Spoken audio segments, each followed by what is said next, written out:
One of the new features that's available in QuickBooks 2012, this is Enterprise Edition only, is the ability to change your inventory valuation method to FIFO, meaning first in, first out.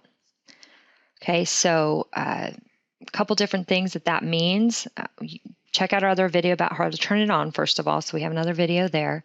But we want to show you in this video what exactly does that mean when it comes to inventory valuation. So I actually have two QuickBooks files open, because of course, in starting the 2011 version, we can have two QuickBooks files open.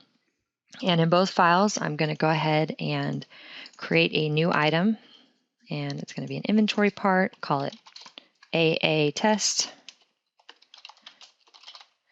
All right, I'm going to put a cost in here, cost of goods sold, and an income item, and say non-taxable for now, and sell it for $100 or $1,000. I guess it doesn't matter.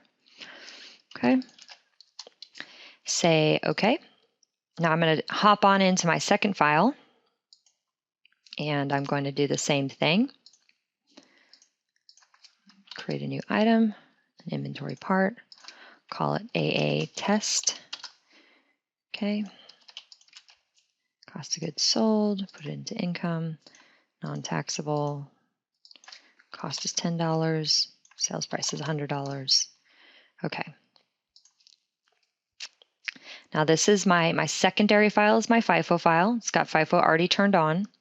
And my primary file is my non-FIFO file. It's my average cost file. So what's the difference between average cost and FIFO? When you value your inventory at average cost, when you purchase an item, let's say we're going to purchase an item we're going to purchase that item we just created for first $10. We're going to purchase one for $10 on December 1st. Okay, and then I'm going to purchase it from this vendor. All right. And then to make things easier, I'm just going to duplicate this check. And on the 15th, I'm going to purchase this item for $20. All right. So when I save this, my inventory goes up. If I look at my inventory valuation report,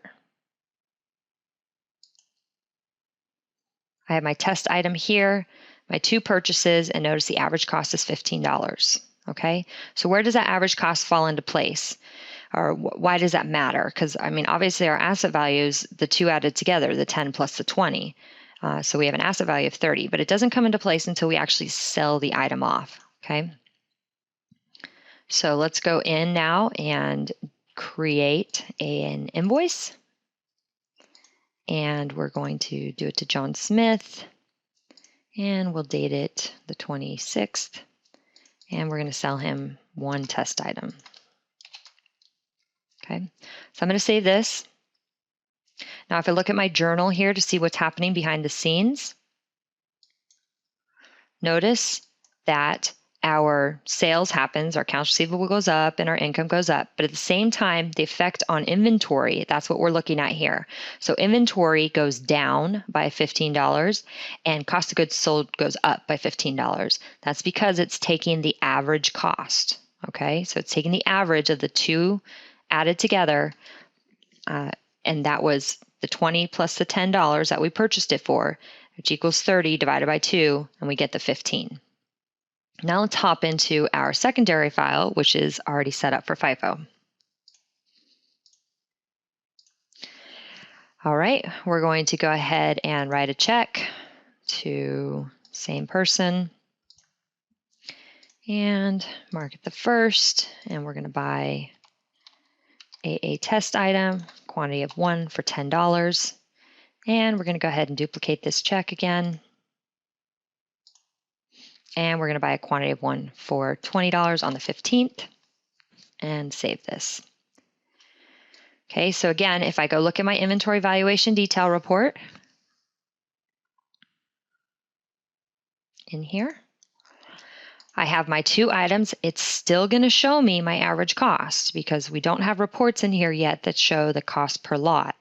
Okay, so still shows me my average cost of $15 per item. However, when I go create the invoice, this is where we see the change. going to create an invoice to John Smith again. I'm going to date it the 26th, and we are going to put on one test item, selling it for $100, and we're going to go ahead and say save. Now, when I go look at my journal, however, scroll on over here, notice that the inventory change is $10 because I purchased that $10 one first. So that's the first one that's going to leave my inventory.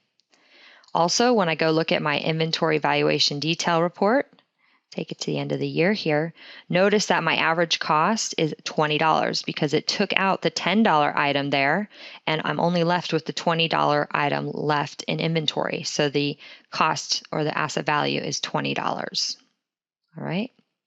So it's the first in that you purchased is the first one that's going to leave inventory. Right. So that is the difference between average cost and FIFO.